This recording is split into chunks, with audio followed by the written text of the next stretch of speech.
That question is so loaded, John. I don't even know where to start with that question. I guess the problem is, and by the way, John, I love that question. Interesting. Yeah. Interesting. This is an interesting topic. What's the solution here? Show up, understand your part, and just crush it. Pay-per-click, social media, we can talk about all this stuff, but what really matters is patient experience, that wow factor. Please, are you listening to yourself? Come on. What are you talking about? Yeah, exactly. So sit back, take notes, and listen. Oh, I love this. This is going to be fun. Startup Uncensored. The questions you have with the truths you need to hear. And now your hosts, Michael Dinsio and John Bertagni.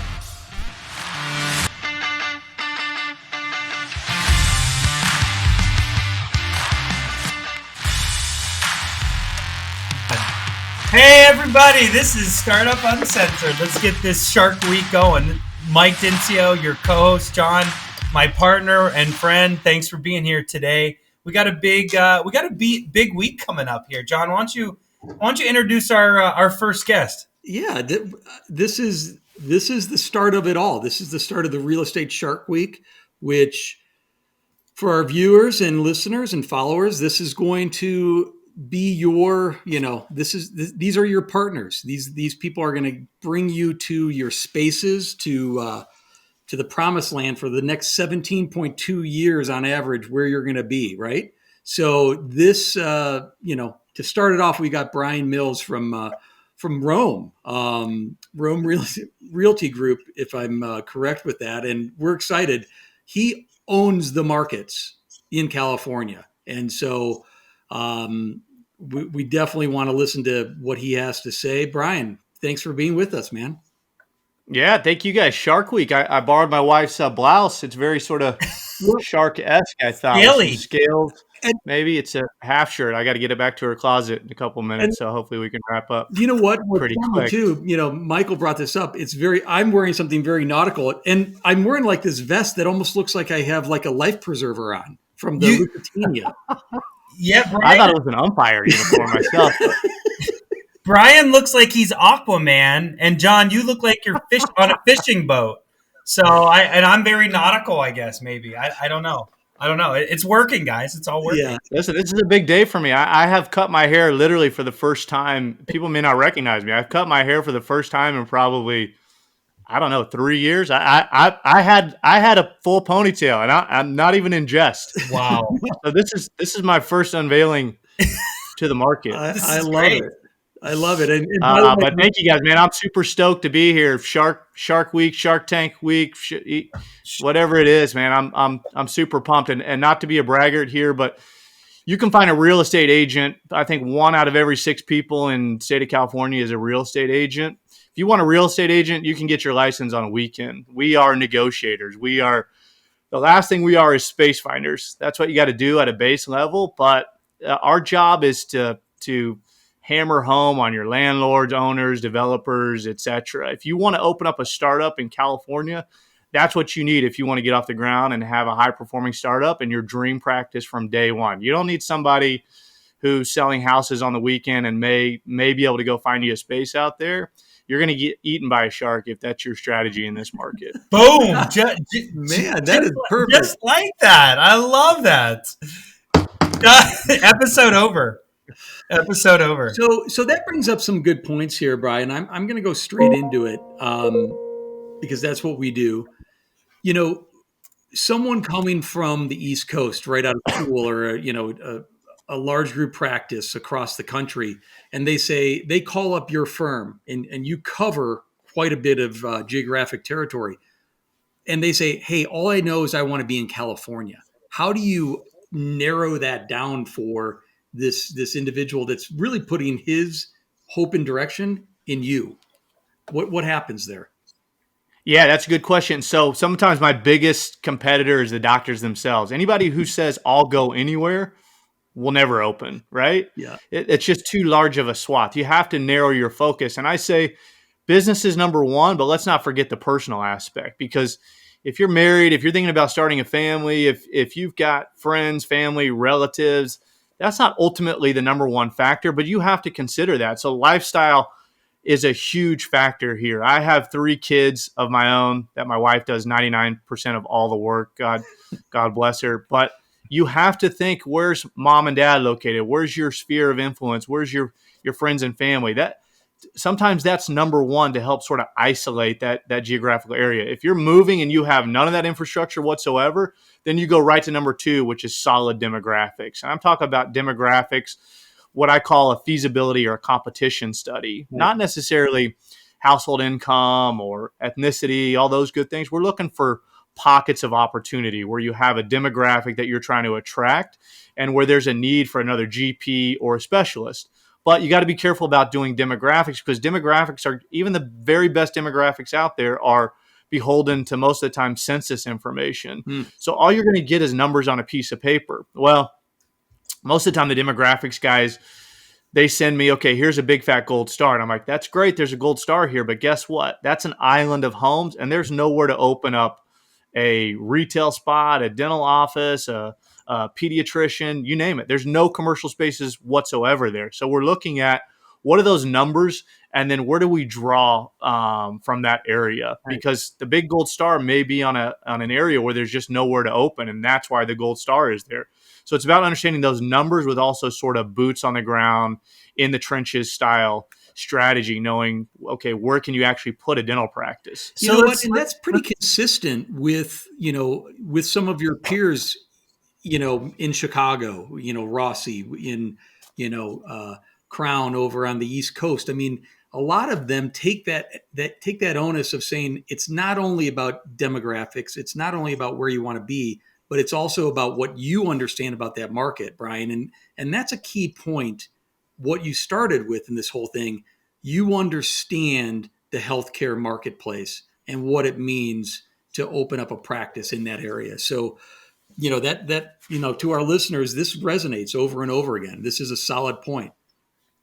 Well, the other thing you have to weigh in that I find that most young startup doctors, it's a little bit of a misnomer, I guess, is everybody's thinking about coming out of the DSO space and retail. Well, there's a certain footprint or location depending on what demographic you're trying to attract, right? If you're trying to attract a higher end, more affluent, or a PPO trending to fee for service, the last thing you want to go is into a retail location. So it's also about knowing the mindset of the consumer and the household income, et cetera. So there's a multitude of facets that go into play when you're looking for those ideal business situations. So it's not a one size fits all. You have to be very strategic when you're talking about, we're not just talking about startups here, right? We're talking about high performance startups that heavily outperform your peers. So, well, Brian, that actually is sparking something in me. How do you, I think about the startups that I've been a part of, and I've found that the real estate broker oftentimes doesn't find the actual location. It's something you said right out of the gate in the beginning of the episode is anybody can find you a spot, but the truth is it's finding that good spot, right? And using the knowledge and the data and the demographics to help guide you. So, we interviewed a demographic firm on the show, and he kind of gave us his ideas for what are good demographics. How do you narrow down that search to find that powerhouse spot so that we can help these guys get right out of the gate quick? Yeah. Well, in California, it's good or bad. It's not like we're going to look at a dozen spaces. Typically, I say, California has less than a 2% vacancy rate. Even today, I mean, we're a totally different animal. Wow. Our landlords are not, Joe Smith, who owns this little retail center or this one little 2-story medical building. You're typically dealing with publicly traded REITs or bazillionaires. I always sort of say in jest, but it's true. Anywhere that's safe to be after dark in California is going to probably have less than 1% vacancy rate. Wow. So it's really about identifying that spot where you can pull those demographics and putting your best foot forward to beat out your competition. But it's very unlikely that you're going to have a dozen different spaces to look at, or even 3-4 spaces. Sometimes there's one space to compete with, And you're not competing with another dentist. You're competing with a national credit retailer. You may be competing with the likes of Starbucks for that space, Wow. or you may be competing with, Hogue or Kaiser Permanente or somebody like that for these very coveted spaces. So, I would say doing this every day and doing hundreds of transactions with my team every single year, oftentimes we know about these spaces before they come to the market. Not always, right? You don't ever want to say, hey, we're going to find you something that's an off-market property. But just by being in the trenches every single day and having a reputation with the guys on the other side of the fence, you're going to get looks before anybody else does.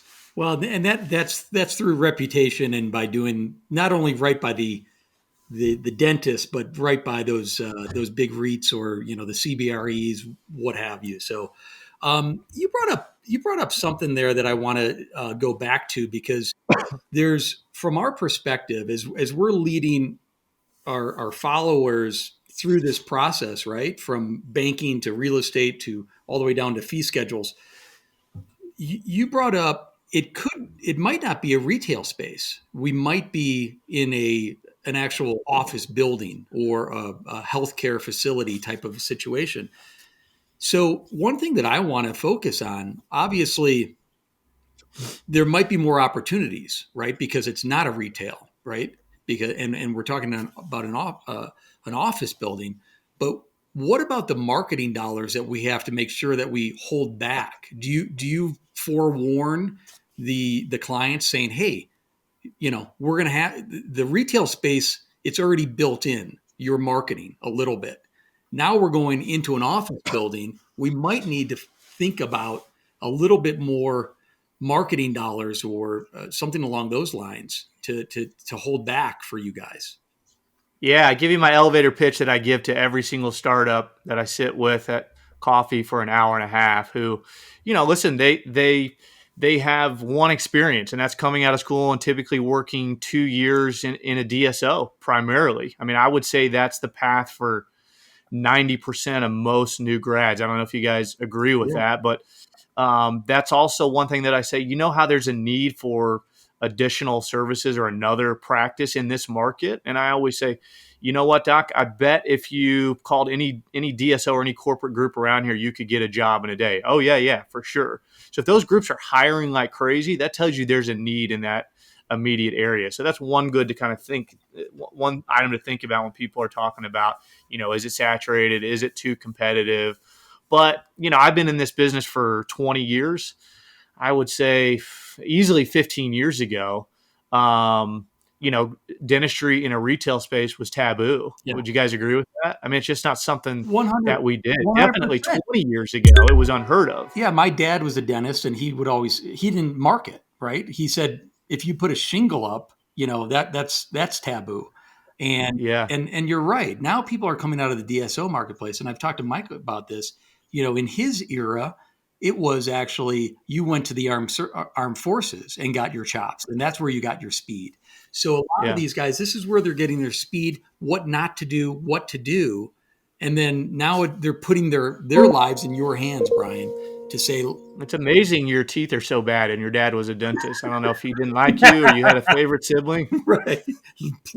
So many other siblings. Yeah, you must have been the youngest. He stuck dental care to those. So a lot of what I do when I sit down with these potential startups is just to correct sort of that mindset, right? Like, what type of practice do you want to have? Am I your clientele that you're looking to attract? Is it an HMO? Is it a PPO? Is it a fee for service? Is it a Denti-Cal? There's no right or wrong answer, but you've got to give me the answer. You've got to give all of us the answer so that we can help direct you, because there's a very specific strategy and tact for every single one of those answers. So, most people say, oh, I want to have a nice higher end PPO, fee for service style practice. Okay, that's great. Well, that patient base is going to put you in the same category they put their dermatologist and their pediatrician. And that educated, affluent demographic is not going to go see their dermatologist, their primary care physician, their pediatrician next to a Vaughn's or an Albertsons or a Target, right? So people immediately think about, well, at my corporate job right now, we get so many, walk-in patients. Okay, but what you don't think about is how many people you're losing. You think about what you're getting, but how many people are walk past that location every single day who are, educated or have a certain household income, and they wouldn't think twice about walking in or picking up the phone. I know I wouldn't. And let me take the dental context out of it. I wouldn't take my kids to a pediatrician next to a Target. I just wouldn't do it. That rings very corporate to me. Yeah. But conversely, on the other side, if you're targeting a lower demographic, or it's an HMO, or if it's a Denti-Cal style practice, you absolutely have to go into a retail setting, because that franchise style look and approach provides comfort and safety to a certain demographic. And sometimes my clients will sort of sheepishly put their head down or say these things. There's nothing wrong about identifying the type of demographic or the household income or even the ethnicity that you're trying to attract.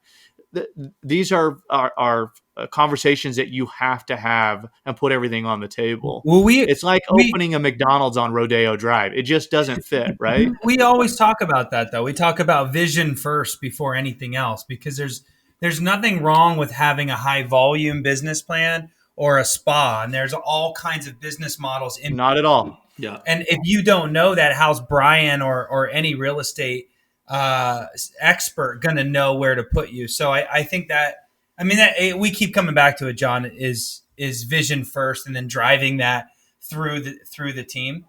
That's what helps Brian, right? That's of what course, yeah. It shaves time. It makes it more, just all around. It's more efficient for everybody.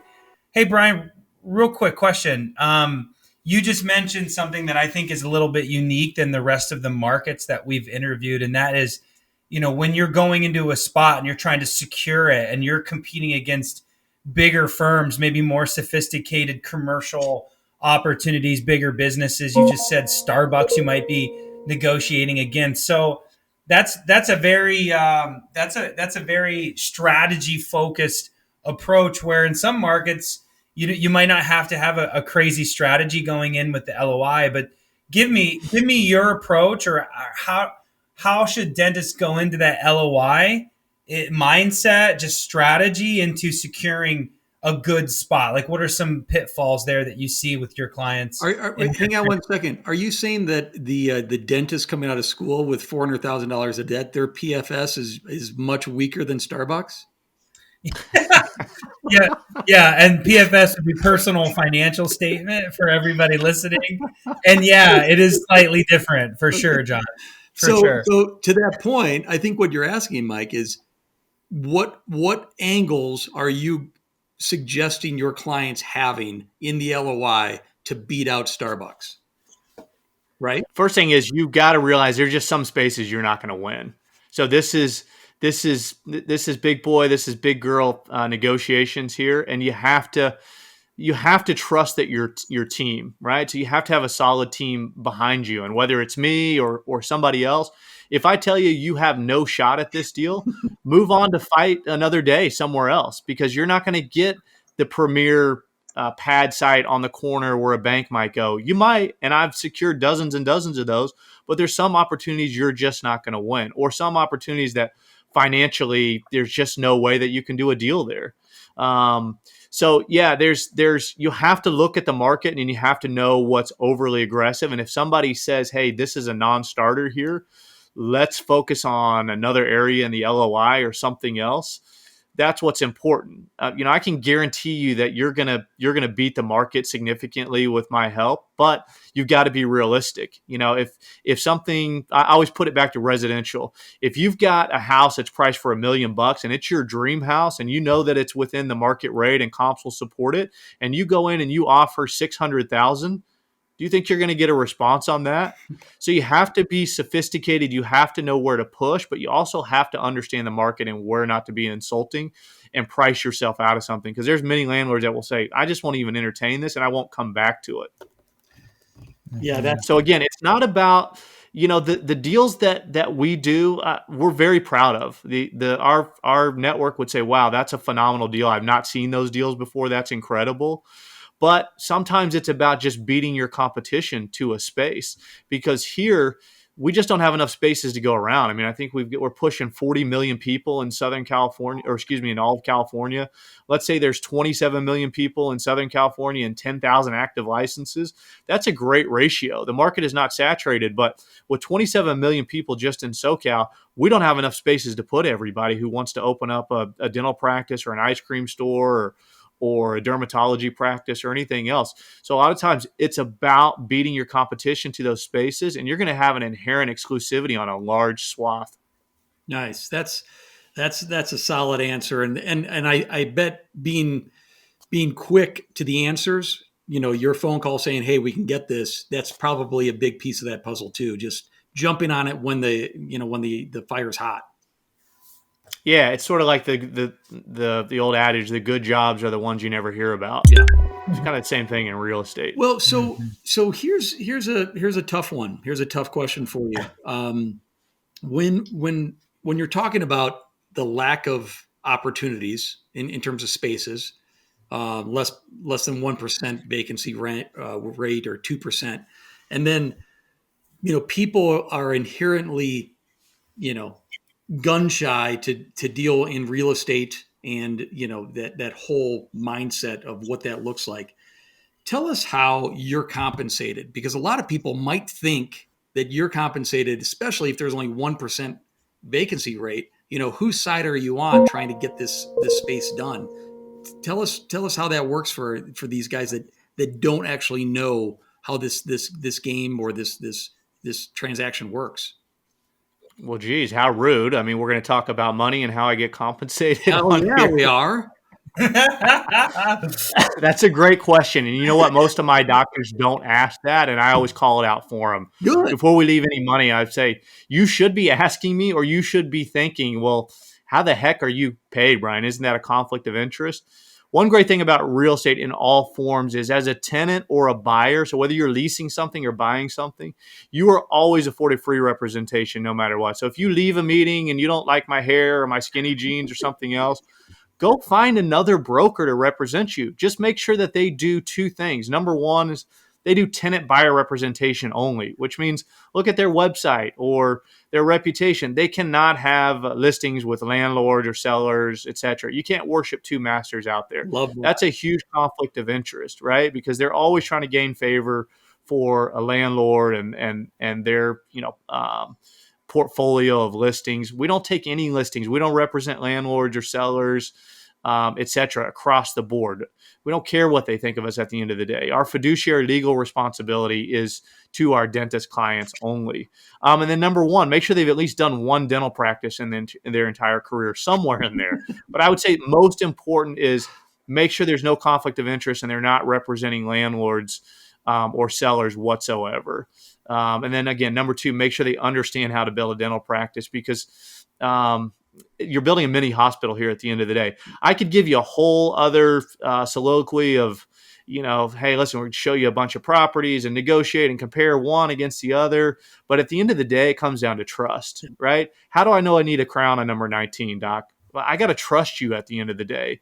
And if you can't trust me, this partnership's not going to work. So you really got to put your trust in somebody. I know that's a scary thing to do after, an hour of coffee at Starbucks, but you've got to trust in this. A lot of times that happens through multiple referrals in the network. If the lender and your consultant and your CPA and your attorney and your dealer, and they're all saying the same thing and referring the same person, you're probably onto the right track. But interview multiple people and see what you think. But again, it all goes back to trust at the end of the day. You got to be able to trust that person, because you're putting a lifelong decision in their hands.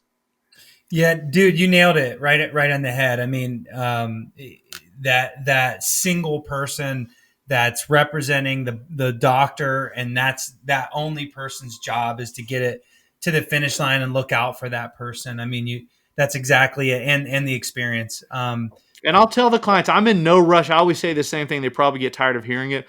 I'm very fortunate in business, and I'm in no rush to do a deal today, tomorrow, next year.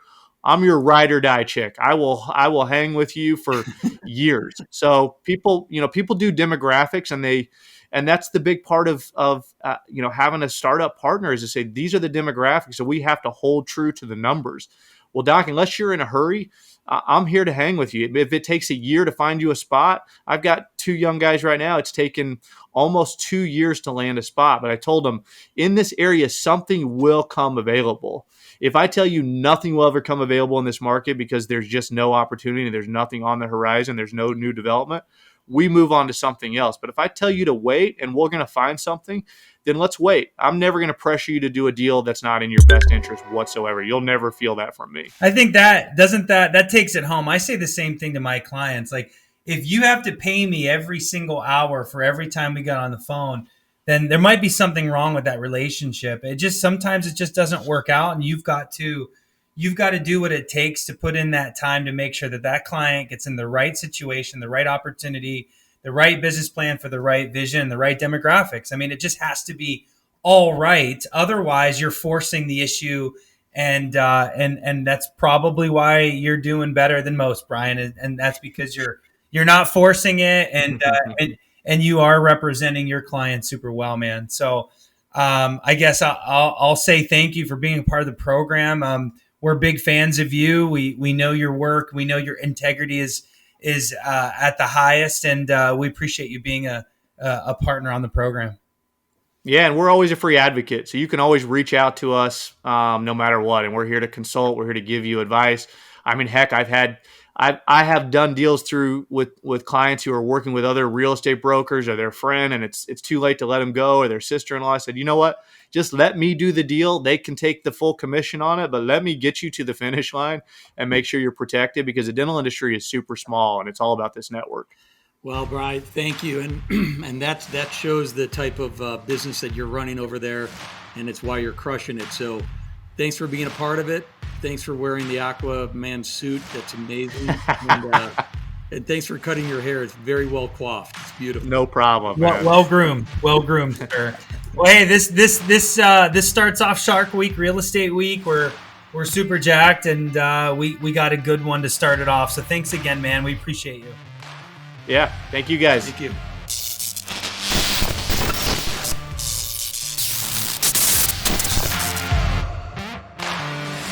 Thanks for listening. Tune in next week for another truth-filled episode of Startup Uncensored. Check out Startup Uncensored on Facebook and YouTube. Click like, subscribe, and interact with Michael and John.